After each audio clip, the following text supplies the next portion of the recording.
firman Tuhan dan perjamuan kudus.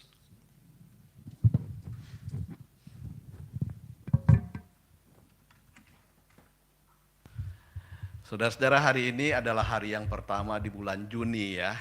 Kita tidak terasa sudah hampir setengah tahun kita menjalani tahun 2025 ini. Berapa orang yang bersyukur pada Tuhan kalau kita boleh masuk tahun 2025 di bulan yang baru, hari yang baru ya. Coba bilang dan tepuk pundak sebelah kiri kanan, Tuhan sudah pimpin kita sampai masuk tahun yang baru ya, bilang ya. Dan yuk kita ambil waktu Bapak Ibu ya, doakan salah satu dari teman kita yang ada di sebelah kiri kanan, kita saling doakan ya. Kesehatannya, keluarganya, pekerjaannya, rumah tangganya. Boleh tanya ya juga, mau doakan apa ya.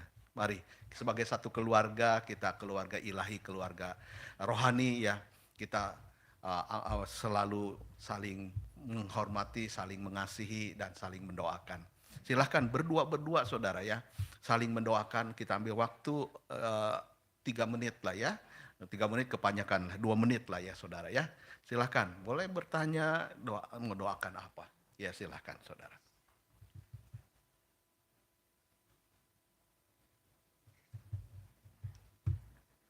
Mari silahkan.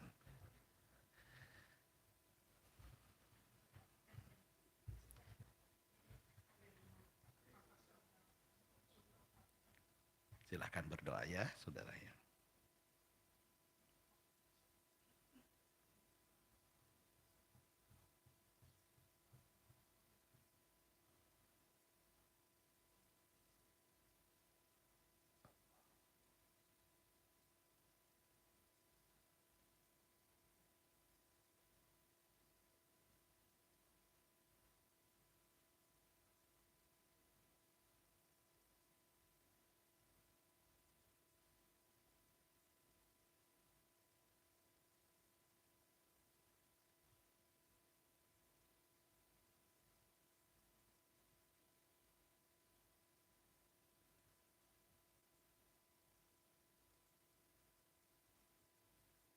Tuhan, dengarlah doa kami, di dalam nama Tuhan Yesus kami memohon.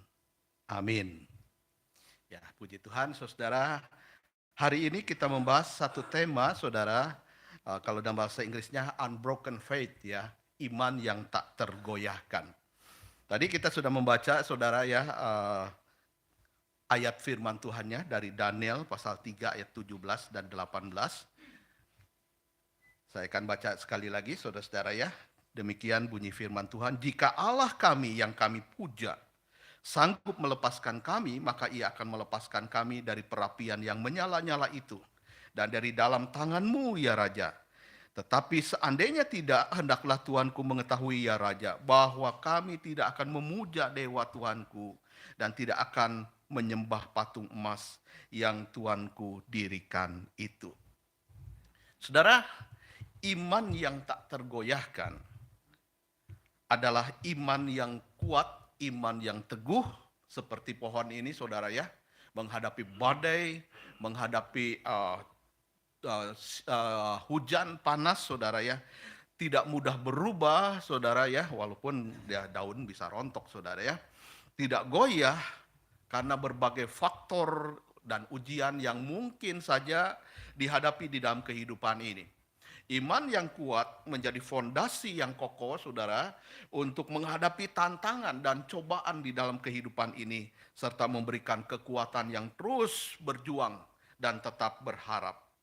Nah Bapak Ibu, kita hidup di dalam dunia yang penuh dengan ketidakpastian. Badai kehidupan bisa datang kapan saja kepada kita ya, yang menggoncang apa yang kita sudah yakini, iman kita saudara. Dalam situasi seperti ini kadang-kadang mungkin kita bertanya, bagaimana dengan iman kita, apakah kita bisa bertahan menghadapi sulitnya kehidupan ya. Sedangkan hidup ini memang saudara bukanlah hidup yang mudah dijalani. Kesulitan pasti akan ada di dalam kehidupan ini saudara ya.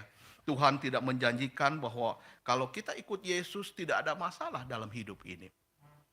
Saudara, satu kali di suatu negara, seseorang dimasukkan ke dalam penjara selama 1 tahun, saudara ya, kalau dia menjadi pengikut Kristus, kalau dia menjadi seorang Kristen. Dan pada saat itu, saudara, ada 6 orang yang menyediakan diri untuk dibaptiskan di satu gereja di hari Minggu. Saudara, pada hari Sabtunya, sebelum hari pembaptisan, ya, mereka, saudara, didatangi serombongan polisi, ya, yang memberi peringatan bahwa kalau 6 orang ini dibaptiskan, maka akan diciduk dan dimasukkan ke dalam penjara. Tetapi saudara, keteguhan hati 6 orang ini begitu bulat. Mereka tetap memberi diri mereka dibaptis, walaupun setelah dibaptis, langsung mereka dibawa dan dimasukkan, dijebloskan ke dalam penjara. Saudara, yang menarik, di balik jeruji besi, mereka ketika didatangi pendetanya, mereka berkata, "Pak Pendeta, jangan doakan kami agar kami keluar dari penjara ini. Tetapi doakan kami supaya kami tetap tekun dan setia dalam penderitaan sampai pada akhirnya." Saudara, kita melihat keteguhan ke-6 orang ini, ya. Ketika revolusi kebudayaan di Tiongkok, saya mendengar kesaksian cucu daripada John Sung, ya. John Sung adalah yang dinamakan obor Asia, ya, karena beliau adalah seorang hamba Tuhan dari China yang dipakai Tuhan untuk melakukan kebangunan rohani, termasuk di Indonesia tahun 60-an. Dan John Sung ini, saudara, seorang profesor, doktor kimia tadinya. Dia belajar ke Amerika, saudara, mendapatkan doktor, ya, dengan summa cum laude.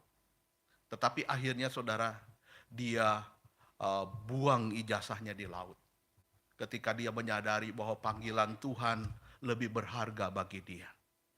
Saudaraku yang dikasihi Tuhan, dia kembali lagi ke China, ke Tiongkok, saudara ya. Padahal Amerika itu idaman bagi banyak orang, ya. Banyak orang kepengen pergi ke Amerika, tinggal di sana, ya. Saya ingat teman saya, saudara ya, ketika dia dapat green card, wah, senangnya minta ampun. Ya, Amerika itu seolah-olah surga dunia ini. Tapi saudara, John Sung ketika dia bertobat, dia kembali lagi dari Amerika, walaupun dia seorang profesor, sudah mengajar di Amerika sebagai seorang profesor kimia. Tapi dia pergi kembali ke Tiongkok untuk mengabarkan Injil. Betapa dia menghadapi kesulitan dan keluarganya, saudara ya, ketika mau cetung berkuasa, ya saudara ya. Ketika partai komunis berkuasa di negara Tiongkok, banyak orang, saudara, yang percaya Yesus yang dimasukkan ke dalam penjara. Mereka menderita. Namun saudara, iman mereka tetap teguh di dalam Tuhan.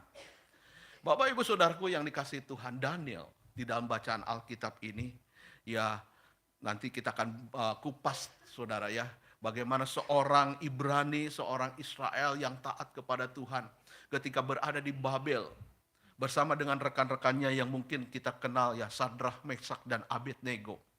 Sadrah, Meshach, dan Abednego, saudara, karena imannya tidak mau menyembah patung yang dibuat oleh Nebukadnezar, maka dimasukkan ke dalam dapur api. Api itu sudah dinyalakan begitu kuat, saudara ya, begitu panasnya.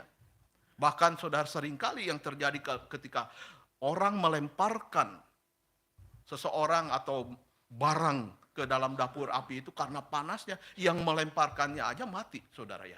Apalagi yang dilemparkan masuk ke dalam dapur api itu, saudara, benar-benar disate, dibakar, saudara ya, akan menjadi hangus. Namun mereka, saudara, tetap dipelihara Tuhan. Sadrah, Meshach, dan Abednego selamat dari api itu. Dan bahkan dikatakan, saudara, raja melihat kok ada 4 orang di dapur api itu. Itulah, saudara, Tuhan sendiri hadir di sana dan menjaga mereka.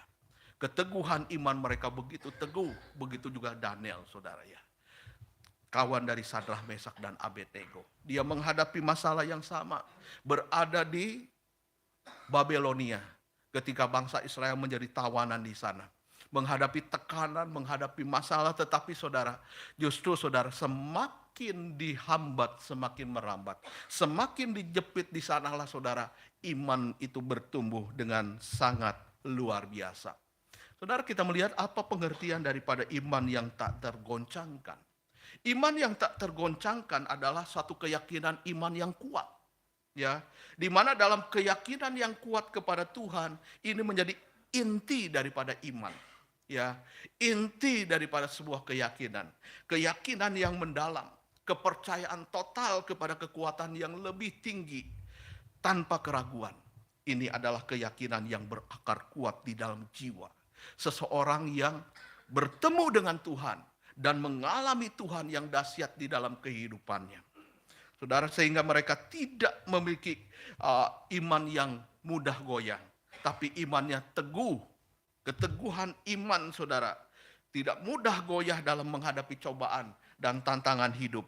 Konsisten dalam menghadapi setiap situasi kehidupan.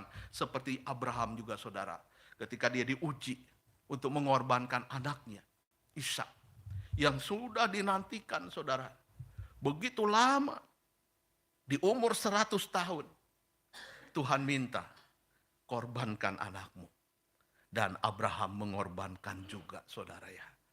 Sehingga saudaraku yang dikasih Tuhan, Tuhan melihat betapa iman Abraham itu saudara kepada Tuhan sangat luar biasa. Apa yang menjadi sumber kekuatan daripada iman yang tak tergoyahkan ini saudara ya. Ini adalah iman yang dibangun di atas dasar bukti firman Tuhan, di atas dasar Tuhan sendiri yang menjadi sumber daripada kekuatan ya, sumber yang teguh saudara ya. Seperti mercusuar ini berdiri kokoh saudara di tengah lautan karena dibangun di atas dasar batu karang yang kuat, yaitu saudara batu karang yang tidak gampang saudara hancur. Begitu juga saudara sumber kekuatan iman orang percaya. Di dalam Ibrani 11 ayat yang pertama dikatakan, iman adalah dasar dari segala sesuatu yang kita harapkan dan bukti dari segala sesuatu yang tidak kita lihat. Kita punya saudara keyakinan dalam iman walaupun sesuatu itu saudara belum kita lihat. Tetapi kita punya harapan ya, karena kita berharap kepada Tuhan yang hidup ya. Dia adalah dasar daripada iman kita. Sumbernya apa saudara ya? Sumber iman yang tak tergoyahkan adalah yang pertama ya, pendidikan sejak dini bagi keluarga pasutri Kristen. Pendidikan sejak dini, anak dibimbing percaya Tuhan. Saudara, itu ada hal yang penting ya. Sehingga dasar iman itu tertanam dari sejak kecil. Kemudian yang kedua, lingkungan saudara, lingkungan keluarga dan sosial yang mendukung ya. Keluarga harus mendukung, gereja harus mendukung saudara ya, menjadi support system untuk pertumbuhan iman kita. Makanya saudara, iman yang teguh ini saudara dibangun di dalam komunitas ya. Kita tidak boleh sendirian. Ya mungkin dalam satu situasi tertentu kita tidak ada komunitas, memang terpaksa itu. Tetapi kalau ada komunitas saudara, itu sangat membantu kita untuk memiliki iman yang tak tergoyahkan, iman yang teguh. Lalu juga pengalaman spiritual pribadi saudara, membangun iman kita menjadi iman yang tidak tergoyahkan. Saudara, menjadi pilar iman yang teguh itu saudara adalah pilar utama yang menolong kehidupan kita. Menjadi fondasi yang memberi kekuatan dan ketenangan di tengah badai kehidupan. Dasarnya apa saudara? Pilar-pilar itu adalah saudara yaitu pengetahuan akan firman Tuhan.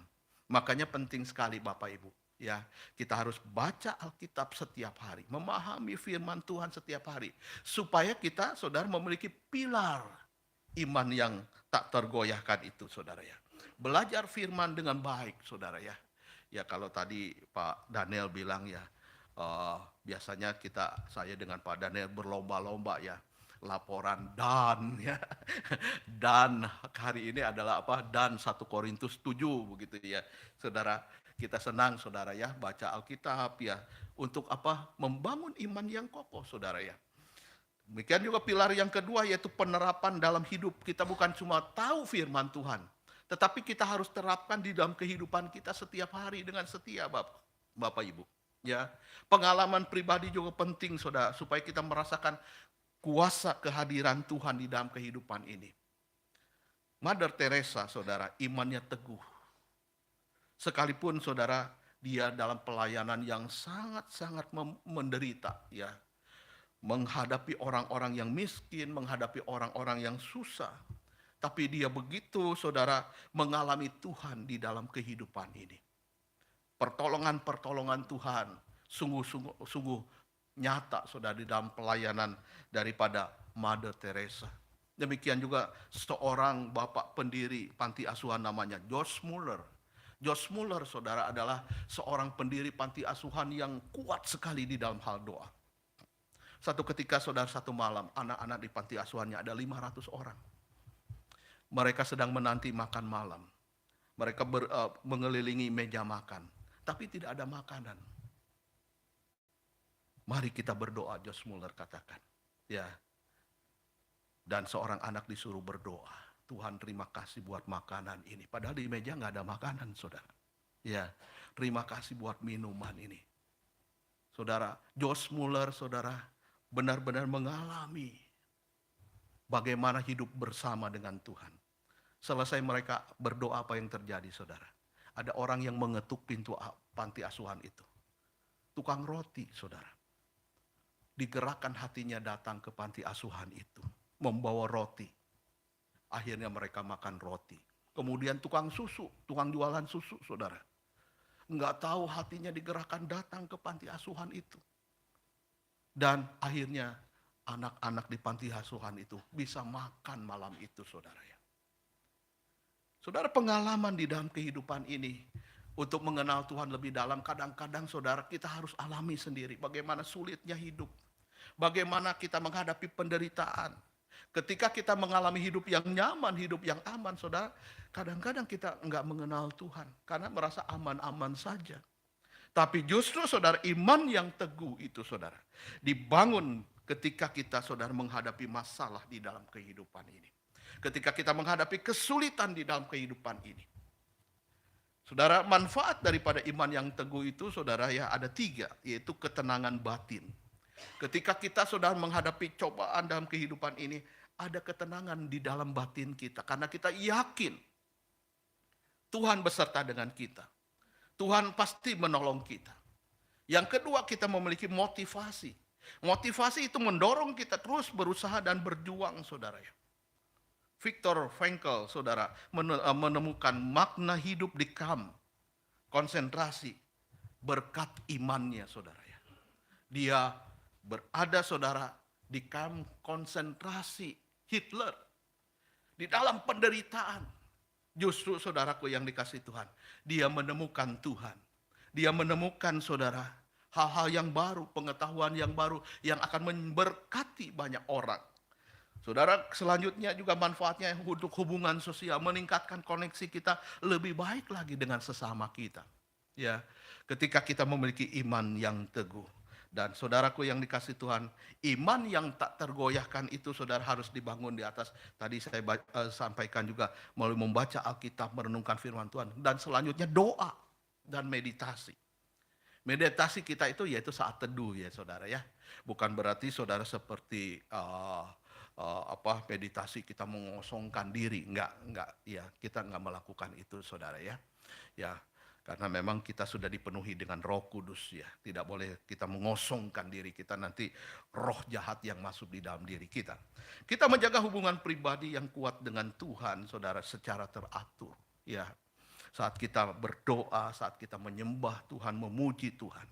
Kemudian juga komunitas yang positif. Kita harus seleksi dalam berkomunitas, saudara.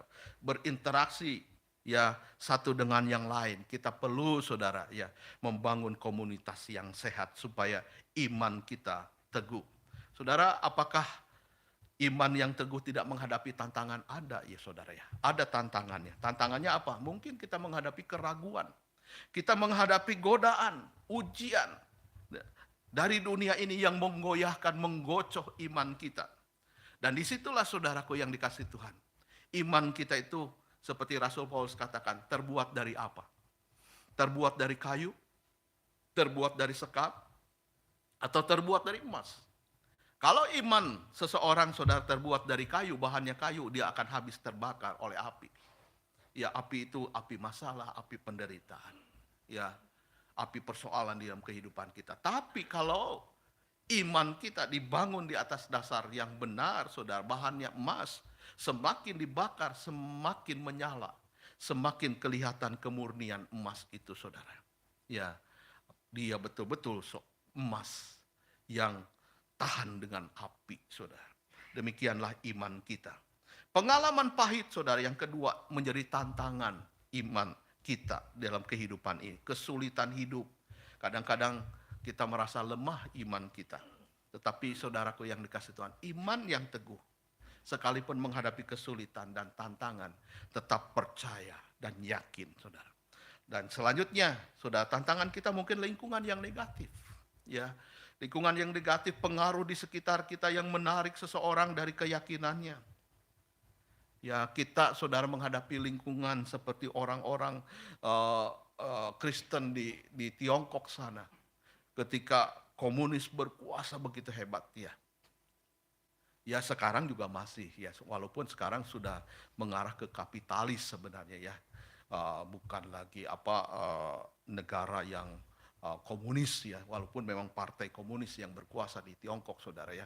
Tapi saudaraku yang dikasih Tuhan, sudah mulai kapitalis, banyak orang kaya, ya, banyak orang saudara punya hidupnya mewah. Zaman dulu nggak ada, saudara, harus rata sama rasa, ya. Ketika saya tahun 2005, ya, 20 tahun yang lalu, saya ada di kota Beijing, saudara, ya. Saya masih melihat, ya, orang-orang yang hidupnya susah, ya.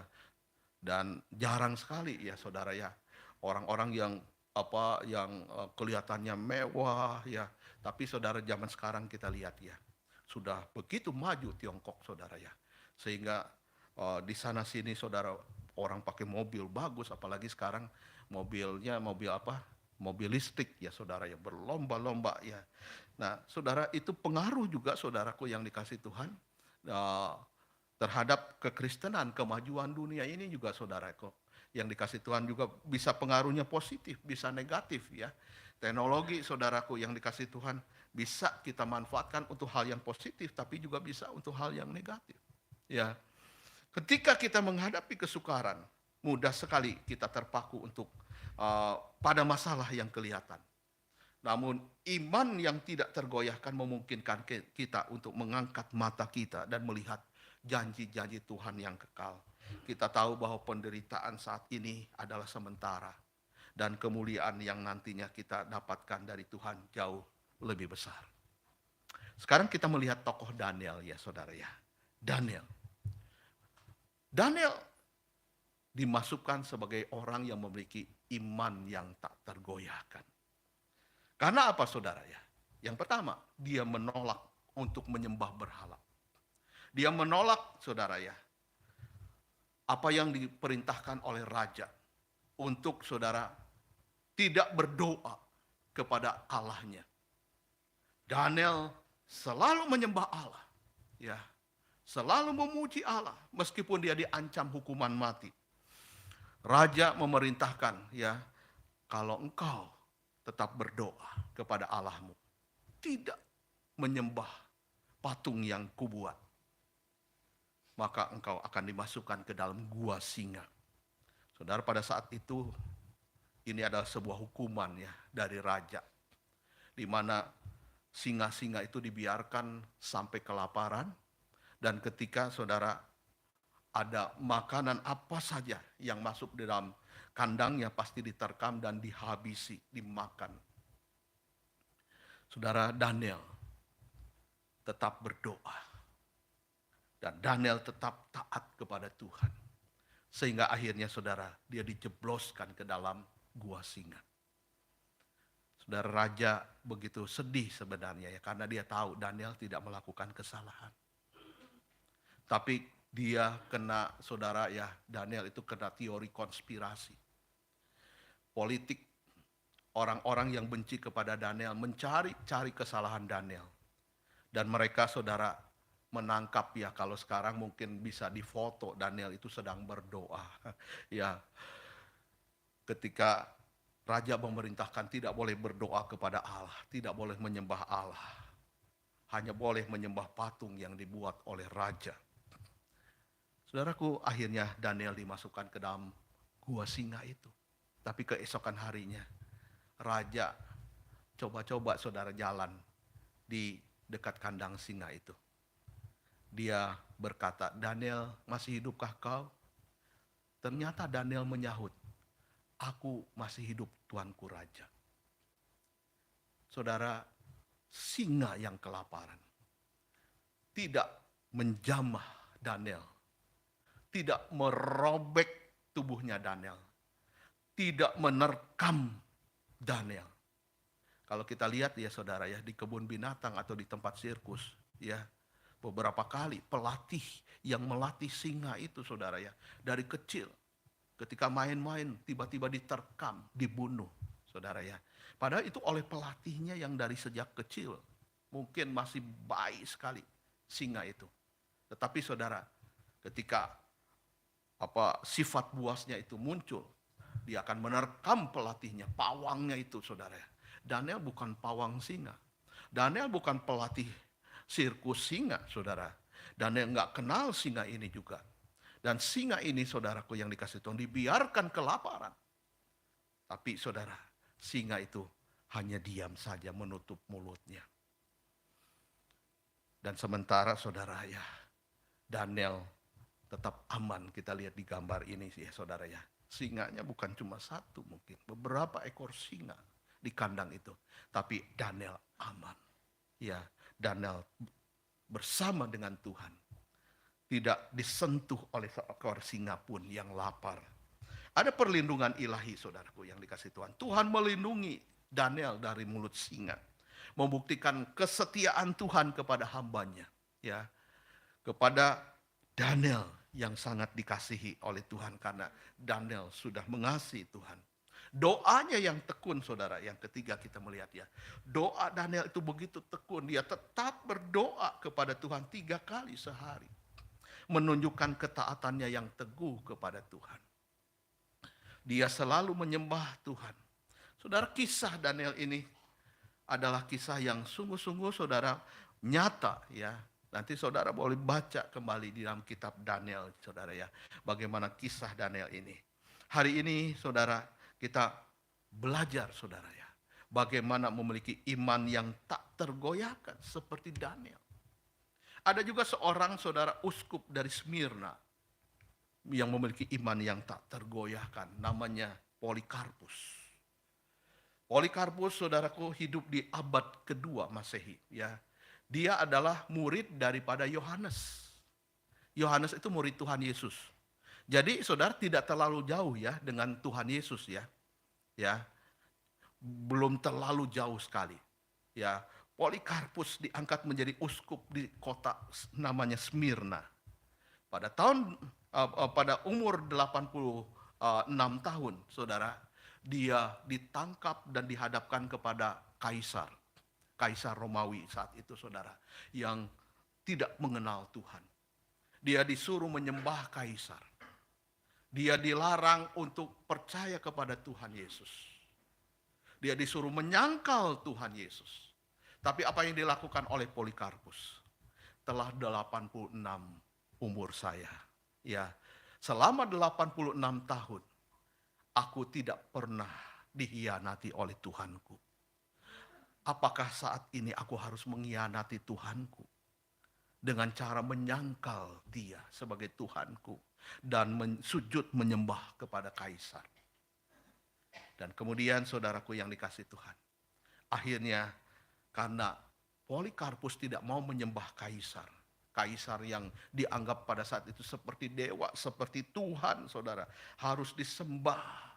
Ya, kemudian dia diikat dan dia dibakar di tiang pancang. Dijadikan obor pada waktu malam. Namun api tidak membakarnya. Persis ceritanya mirip dengan Yohanes, murid Tuhan Yesus. Ketika dimasukkan ke dalam kuali yang besar, direbus di sana saudara. Tapi dia tidak mati. Kemudian saudaraku yang dikasih Tuhan, kalau Yohanes akhirnya dibuang ke pulau Patmos, dan di sanalah saudara dia menemukan perjumpaan dengan Tuhan dan menerima yang ditulis di dalam kitab Wahyu, ya. Semua kejadian yang akan datang, saudara ya. Polikarpus, saudara ya. Ketika didapati dia nggak mati, dibakar, saudara ya. Apa yang dilakukan selanjutnya? Kaisar memerintahkan algojo untuk menusuk Polikarpus dengan belati. Darahnya mengalir dan memadamkan api. Kemudian jenazahnya dibakar dan sisa-sisa tubuhnya dikuburkan di kota Smyrna. Dia dianggap sebagai seorang martir, saudara ya, yang mati bagi Tuhan, martir gereja Kristen, ya. Orang-orang yang tetap memiliki iman yang kokoh, iman yang teguh, sekalipun harus mengorbankan nyawa sekalipun, ya, karena memandang Yesus, saudara, yang telah mati, ya. Polikarpus menjadi contoh keberanian, kesetiaan dalam iman Kristen. Serta saudara memberi inspirasi bagi banyak orang Kristen di seluruh dunia.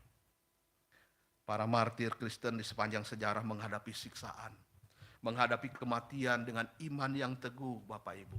Karena mereka memiliki pandangan yang kekal. Mereka saudara tahu bahwa kematian hanyalah pintu gerbang menuju kehidupan yang kekal bersama dengan Kristus. Sehingga mereka tidak takut mati. Mereka saudara berani mati bahkan saudara ya. Berani menghadapi kenyataan demi mempertahankan imannya, percayanya kepada Kristus. Saudara, sebagai kesimpulan, iman yang tak tergoyahkan adalah aset, saudara ya, aset yang tak ternilai harganya. Ini adalah sumber kekuatan utama dalam menghadapi segala tantangan kehidupan. Oleh karena itu, saudara, mari kita memperkuat iman kita setiap hari.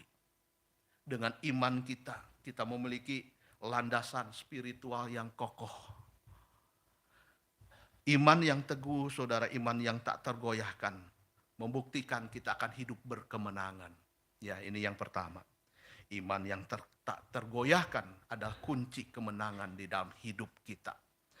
Iman yang tak tergoyahkan akan memberi damai dan sukacita. Ketika kita tetap teguh dalam iman kita, ada damai di hati kita. Ada sukacita di dalam hidup kita, saudara ya. Dan yang terakhir, saudara, hadapi dengan berani ya. Dengan iman yang tak tergoyahkan kita mampu menghadapi segala sesuatu yang terjadi di dalam kehidupan ini dengan berani. Kemarin di dalam doa pagi Ibu Esther bersaksi ya. Ya saya juga baru ngeh lah ya. Bahwa beliau 6 tahun yang lalu ditinggal oleh papa. Dan hanya selisih 1 hari ditinggalkan oleh suami yang dipanggil Tuhan. Tidak mudah memang ya menjalani kehidupan ini. Tetapi saya melihat imannya tetap kokoh. Teguh kepada Tuhan. Kerinduannya untuk melayani Tuhan. Tetap saudara. Bagi kita semua saudara, mungkin sebuah pertanyaan yang saya mau ajukan kepada kita. Ya, pernahkah Anda merasa sulit untuk jujur kepada Allah di saat kehidupan ini terasa penat? Bagaimana Allah telah menolong Anda mengatasi sirnanya impian dan harapan Anda? Kadang-kadang saudaraku yang dikasih Tuhan, ada banyak harapan yang belum terpenuhi. Kita merasa kecewa kah? Ya, ada impian-impian yang sirna. Apakah kita kecewa, saudara? Saudara, Allah yang terkasih mengerti jalan hidup kita masing-masing. Tetapi saudaraku, iman yang teguh, iman yang tak tergoyahkan, perlulah kita miliki di dalam menjalani kehidupan ini. Kita masih bersyukur di Indonesia ini saudara ya.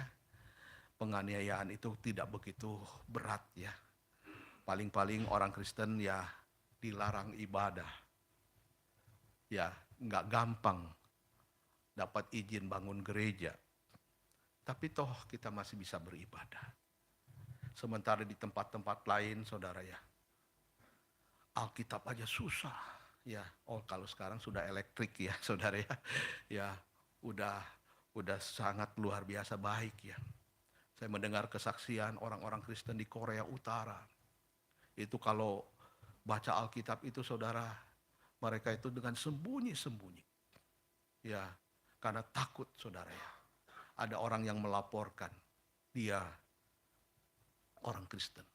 Ya, ketika saya ada di China dulu, saudara ya, itu saudara ada orang tua yang melaporkan anaknya karena jadi Kristen, akhirnya anaknya masuk penjara. Ada juga yang kebalikannya. Anak melaporkan orang tuanya yang karena percaya Yesus. Percaya Yesus dilaporkan ke polisi, akhirnya ditangkap dan dimasukkan ke dalam penjara. Tapi iman yang tak tergoyahkan dimiliki oleh orang-orang yang betul-betul saudara beriman kepada Tuhan Yesus Kristus. Menyadari hidupnya membutuhkan juru selamat dunia ini. Saya tidak tahu saat ini kesulitan apa yang Anda hadapi, yang membuat iman saudara mungkin digoyang, ya. Tapi saya mau berkata, tetaplah memiliki iman yang kokoh, iman yang teguh itu, ya. Karena harapan tetap ada, kemenangan ada pada orang-orang yang percaya kepada Tuhan. Dan mari kita berdoa. Allah yang terkasih, tolonglah kami untuk meyakini bahwa Engkau selalu mau dan siap menampung segala luapan emosi kami. Ketika iman kami digoncang dengan kesulitan-kesulitan hidup ini. Ketika kami menghadapi tekanan di dalam pekerjaan kami, dalam bisnis usaha kami, ekonomi kami, rumah tangga kami. Tuhan, Engkau tidak membiarkan kami. Seperti Daniel dan para martir lain yang selalu disertai Tuhan. Dan mereka keluar sebagai pemenang, bukan pecundang. Kami yakin Tuhan penyertaan-Mu yang sempurna juga akan terus menguatkan iman kami, bahwa kami memiliki Tuhan yang hidup, bukan Tuhan yang mati. Engkau tidak meninggalkan kami. Di saat kami menghadapi kesulitan apapun, iman kami tetap kokoh. Iman yang tidak tergoyahkan di dalam Tuhan. Tuhan, dengar setiap keluhan dan persoalan yang kami hadapi saat ini. Dan Tuhan, ketika kami berseru kepada Tuhan meminta tolong, Tuhan nyatakan pertolongan-Mu, Tuhan. Terima kasih. Di dalam nama Tuhan Yesus, sebentar kami akan menerima perjamuan kudus.